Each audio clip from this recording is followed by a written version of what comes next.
Welcome to my corner of motherhood, marriage, and making memories. So today we went out. It's Monday and it's my husband's day off, so we plan to eat out. It's around 6:30 p.m. So there's my babies. There's my husband. Walang ligo-ligo yan. So yan, naghahanap kami ng resto where we can eat. So that's me and Luna. So, gutom na talaga kami dyan. It's around mga 7 p.m. na siguro. Because here in California, kahit gabi na, may araw pa rin. Like, kahit 8 p.m. na may araw. Usually, mga 8:30 p.m. pa lumulubog yung araw around that time. So, parang di mo talaga nalalaman na gabi na. Mafe-feel mo na lang na gutom ka na and puyat ka na. So, here, nakakita na kami finally ng resto.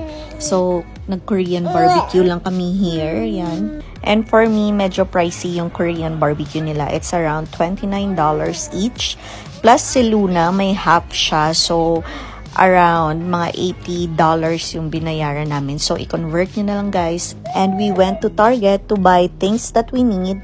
And ang hirap talaga mag-shopping dito kasi sa utak ko nagko-convert ako. So, namamahalan ako. So, yun lang. Bye!